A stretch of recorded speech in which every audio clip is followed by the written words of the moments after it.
welcome to our monthly BITE webinar. Apologies that we weren't actually able to go live today. There were some issues on LinkedIn that were preventing us. So we are recording our webinar and we're going to post it on LinkedIn later today, March 28th. So I want to introduce myself and introduce my colleagues. My name is Eric Hamilton. I'm a Director of Operations and Customer Success over here at BITE, and I'll be moderating today's discussion. I want to introduce our speakers today from the BITE team. We have a former special agent with Homeland Security Investigations and an investigative subject matter expert, Michael Ronayne. And then we also have senior BITE team member, Ann Retho. Hi. Hi, Ann. So today we're going to hear from Mike about anti-money laundering and its relationship to trade transactions. But before we move on to that, I do want to talk a little bit about the BITE app as a whole. So here at BITE, we do two things. We have a back-end AI-based trade data platform with hundreds of millions of records that informs our customers' analysis and drives our compliance and risk management tools. We take the output of that AI model and we consolidate it into a larger list of compliance data, and we make it all available to the public through a very easy to use web application. The web app that we call BITE offers a cost-effective toolbox for trade and transaction compliance. We provide a low-cost, efficient way for customers to mitigate their trade risk. So with that, I'm going to turn it over to Mike to discuss AML. So feel free to go ahead, Mike. Great. Thanks, Eric. Yeah, so as you said, today we're going to discuss some anti-money laundering efforts and how the BITE platform can actually assist. So financial institutions across the globe have an obligation to exercise due diligence and maintain effective anti-money laundering and compliance programs. And in addition to identifying red flag indicators for money laundering, such as suspicious patterns of money movement, structuring payments to avoid reporting requirements, or utilizing shell companies to disguise a true origin or destination of funds, financial institutions are also obligated to know their customers. So the BITE app and BITE Data Analytics reports, which focus on global trade transactions, can play a significant role in anti-money laundering and compliance strategies by assisting AML professionals with illuminating money laundering patterns to include trade-based schemes and quickly identifying transactions involving parties that may be designated or watchlisted by the US, EU, or other government organizations. In addition, BITE, through its proprietary BITE list, provides a comprehensive list of entities that are not currently designated. However, they've been identified as conducting trade transactions with denied parties. And I'll discuss the BITE list a little bit more in depth in a minute. So as we run through the ways BITE can assist, we'll discuss three things, basically: customer identification programs, enhanced due diligence efforts, and trade-based money laundering. The Bank Secrecy Act, which was originally signed into law in 1970 and amended as part of the USA Patriot Act in 2001, requires financial institutions to have written compliance programs in place to prevent money laundering. Section 326 of the Patriot Act requires financial institutions to have customer identification programs in place to fully and accurately identify customers opening new accounts. Now, banks must ensure that customers opening an account are not on any federal government watch list of known or suspected terrorists or terrorist organizations. And according to the regulation, these checks must also be conducted specifically in a reasonable time after an account is open. So due diligence checks must be executed in efficient and effective manners. And this is where BITE can assist financial institutions with due diligence. In addition to the well-known government lists published by the regulatory agencies such as the Department of Commerce, the Department of State, or the Department of Treasury, the BITE watch list allows module users to allow a search of over 350 globally published lists of designated entities or watch-listed parties. In addition to thoroughly searching the global watch lists of designated parties to include entities associated with terrorism, the returns on the queries are within seconds, providing compliance professionals with a streamlined, efficient process and an added level of risk mitigation. Now, another element of anti-money laundering know your customers programs or enhanced due diligence measures used to review high-risk customers or high-risk transactions and involves a greater level of scrutiny for financial institutions. As part of the process, an investigator utilizing BITE can query names in the BITE list module as a way to enhance their research on an entity. Now, this is a quick and easy way to see if there are any relationships with designated parties and assist in identifying any additional risks with a customer. The BITE list is a proprietary collection of businesses that BITE has identified as conducting trade transactions with designated entities. Now, in terms of background on how this list is created, BITE owns close to 1 billion global trade records, which allow AI tools to run against trillions of data points to identify potentially illicit trade behavior. Now, once BITE segregates these transactions, subject matter experts identify the companies trading with the denied parties, and they're subsequently added to the BITE list. While the ability to quickly research suspicious parties through transactions, the BITE list provides financial compliance professionals with an added level of risk analysis by providing insight into trade transactions conducted by high-risk clients with potentially high-risk trade partners. So we're going to talk real quickly about trade-based money laundering in closing here. And the Financial Action Task Force, or FATF, describes trade-based money laundering as the process of disguising the proceeds of crime and moving value through the use of trade transactions in an attempt to legitimize their legal origin or finance their activities. Now, trade-based money laundering utilizes trade transactions to launder proceeds of crime using many schemes to include fraudulent invoicing, manipulating or falsifying documents associated with imports or exports, or utilization of shell companies to move proceeds of their illegal activity in an attempt to create or generate legitimate funds.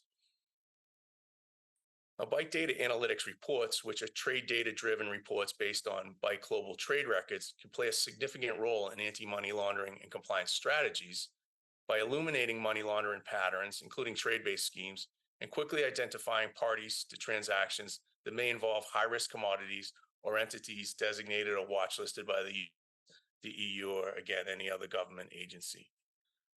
For a compliance professional, BITE can assist in trade-based money laundering risk assessments and internal investigations, in one sense, by identifying parties to a transaction that reside on the BITE list.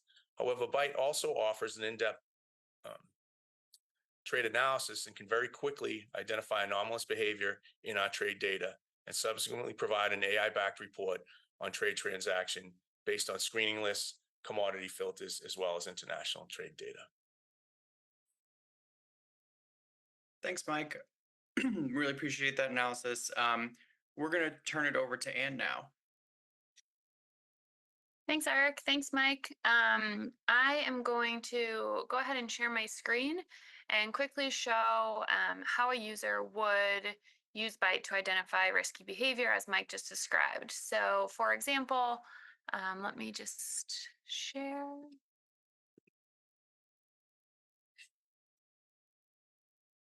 So, for example, if a bank is conducting due diligence on their customer's customer, they could quickly run the transaction through BITE.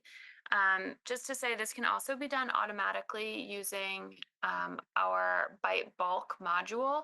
But in this case, just to show how it would work manually, I'm going to show you manually. So logging into the app, this is our homepage. Whoops, this is our homepage. I'm going to go into the BITE search module. This is a quick, easy lookup tool. So here I'm going to search SynBITE. And get my score. As you can see, that returns 5 records, and scrolling down here, any investigator can quickly look through. Just to highlight, there's also beneficial ownership data here. So as Mike mentioned, looking at shell corporations, there is data related to beneficial ownership. And the BITE list, as Mike described, these are higher risk entities. So as an investigator, I'd be interested in looking at this one. You can open the record here. And on the BITE team, we include our notes as to why this entity is listed on the BITE list. And so in this case, this entity is confirmed receiving commodities associated with forced labor, and also confirmed shipping commodities to an OFAC listed Iranian bank. So then anyone at the bank can decide, if this is someone that they want their customer doing business with and what the level of risk associated is. Also from here, the investigator could look further by searching either one of these entities. So in this case, I'm just going to search Bank Tejarat, get the score. And again, now there are over 31 results. So you could also quickly scan here and see if your customer is doing business with any of these other entities that are also linked to the bank. We are regularly updating the BITE list with new entities added weekly, if not more often. So it's good to continue to check back. And that is how an investigator could quickly do a quick search on a potentially risky entity.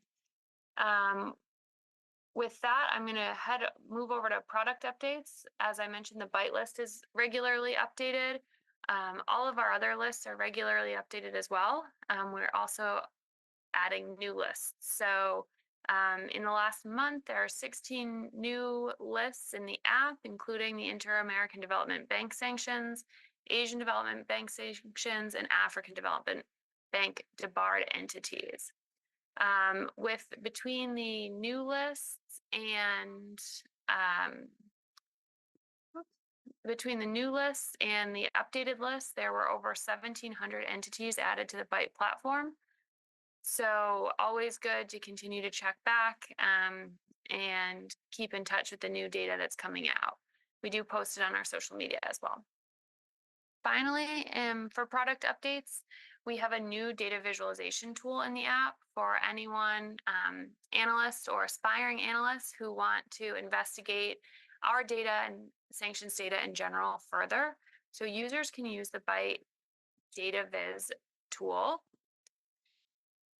And it comes up with a blank dashboard, so you can create your own visualizations.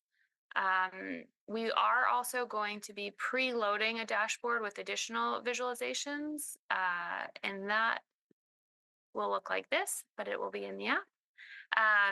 And so users can come on and visualize the data there. So again, going back to the example that I used before, Bank Tejarat, if I search that, I can start to look at the data this way and see a little bit more. So there are 4 entities on the watch list that are hitting, 25 entities on the BITE list. We can see related entities here and the different lists that it's hitting on. So we can see there are companies in Iran, South Korea, Japan, and India all doing business with this bank. So just a really good tool to be able to explore what you're looking at. And you can also click on these and it opens up a dashboard and shows you the connections for those further entities as well. So an exciting new tool that's available through the app. And I will now hand it back to Eric to go through how to get access to this useful tool. Yeah, so if you're interested in signing up for a free trial of BITE, those are available. You can go to our website at bitedata.io, and at the top you'll see a login option. You just click that, and you can sign up for the app right there and go through your free trial for 14 days. No credit card needed to sign up. And just to round out our webinar today, I'm gonna turn it back over to Mike to go through some trade enforcement actions that we've seen recently. Thanks, Eric. Just a few quick notes from March. On March 6th, the U.S. Department of Justice, the U.S. Department of Commerce, Bureau of Industry and Security, and the U.S. Department of Treasury, Office of Foreign Assets Control, or OFAC, issued a joint compliance advisory regarding foreign-based persons. The advisory outlines the responsibility of both foreign-based persons and companies to comply with U.S. export control laws and sanctions. This advisory also provides examples of recent civil and criminal enforcement actions against both U.S. and foreign-based entities.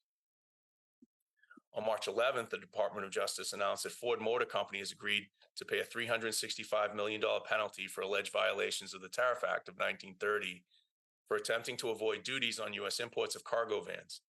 The scheme involved vehicles from Turkey with seating modifications to make them appear as passenger vehicles to avoid a 25% duty rate applied to cargo vans. Ford presented entry documents misclassifying the vehicles to U.S. Customs and Border Protection as vehicles specifically designed to carry passengers.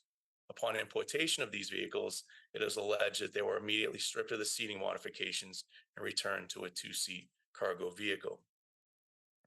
Finally, on March 11th, OFAC announced the imposition of sanctions on 16 entities and individuals involved in laundering funds for the terrorist group Al-Shabaab.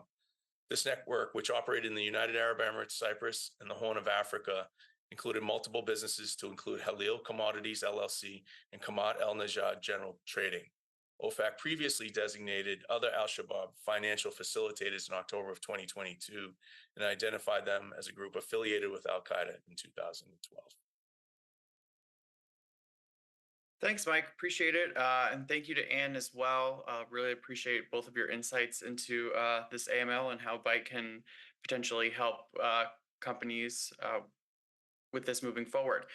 So with that, thank you all for tuning in. As I said before, you can check us out at bitedata.io and sign up for a free 14-day trial of the app. And with that, we will see you next month, hopefully without any more LinkedIn Live issues. So thanks again and see you soon.